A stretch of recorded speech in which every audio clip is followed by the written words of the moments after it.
Évangile selon Jean, chapitre 1. Au commencement était la parole, et la parole était avec Dieu, et la parole était Dieu. Elle était au commencement avec Dieu. Tout a été fait par elle, et rien de ce qui a été fait n'a été fait sans elle. En elle était la vie, et la vie était la lumière des hommes. La lumière brille dans les ténèbres, et les ténèbres ne l'ont pas accueillie. Il y eut un homme envoyé par Dieu du nom de Jean. Il vint comme témoin pour rendre témoignage à la lumière, afin que tous croient par lui. Il n'était pas la lumière, mais il vint pour rendre témoignage à la lumière. C'était la véritable lumière qui, en venant dans le monde, éclaire tout homme. Elle était dans le monde, et le monde a été fait par elle, et le monde ne l'a pas connue. Elle est venue chez les siens, et les siens ne l'ont pas reçue. Mais à tous ceux qui l'ont reçue, elle a donné le pouvoir de devenir enfants de Dieu, à ceux qui croient en son nom, et qui sont nés, non du sang, ni de la volonté de la chair, ni de la volonté de l'homme, mais de Dieu.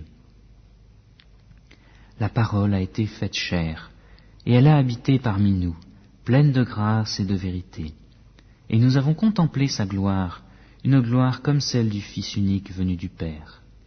Jean lui a rendu témoignage et s'est écrié, « C'est celui dont j'ai dit, celui qui vient après moi m'a précédé, car il était avant moi. » Et nous avons reçu tous de sa plénitude, et grâce pour grâce, car la loi a été donnée par Moïse, la grâce et la vérité sont venues par Jésus-Christ. Personne n'a jamais vu Dieu. Dieu, le Fils unique, qui est dans le sein du Père, lui, l'a fait connaître. Voici le témoignage de Jean, lorsque les Juifs envoyèrent de Jérusalem des sacrificateurs et des Lévites pour lui demander « Toi, qui es-tu » Il confessa, sans le nier, il confessa « Moi, je ne suis pas le Christ ». Ils lui demandèrent « Quoi donc? Es-tu Élie » Il dit « Je ne le suis point. »« Es-tu le prophète » Et il répondit « Non. » Ils lui dirent alors « Qui es-tu » afin que nous donnions une réponse à ceux qui nous ont envoyés. « Que dis-tu de toi-même » Il dit « Je suis la voix de celui qui crie dans le désert. Rendez droit le chemin du Seigneur, comme a dit le prophète Isaïe. » Ceux qui avaient été envoyés étaient des pharisiens. Ils l'interrogèrent et lui dirent « Pourquoi baptises donc, si ce n'est pas le Christ, si tu n'es ni Élie ni le prophète ?» Jean leur répondit « Moi, je baptise dans l'eau. Au milieu de vous, il en est un que vous ne connaissez pas et qui vient après moi. Je ne suis pas digne de délier la courroie de sa sandale. » Cela se passait à Béthanie, au-delà du Jourdain, où Jean baptisait. Le lendemain, il vit Jésus venir à lui et dit « Voici l'agneau de Dieu, qui ôte le péché du monde. C'est celui dont j'ai dit « Après moi vient un homme qui m'a précédé, car il était avant moi. Et moi je ne le connaissais pas, mais afin qu'il soit manifesté en Israël, je suis venu baptiser d'eau. » Jean rendit ce témoignage. « J'ai vu l'Esprit descendre du ciel comme une colombe et demeurer sur lui. Et moi je ne le connaissais pas, mais celui qui m'a envoyé baptiser d'eau m'a dit, « Celui sur qui tu verras l'Esprit descendre et demeurer, c'est lui qui baptise d'Esprit Saint. » Et moi j'ai vu et j'ai rendu témoignage que c'est lui le Fils de Dieu. Le lendemain, Jean était encore là, avec 2 de ses disciples. Il regarda Jésus qui passait et dit « Voici l'agneau de Dieu. » Les 2 disciples entendirent ces paroles et suivirent Jésus.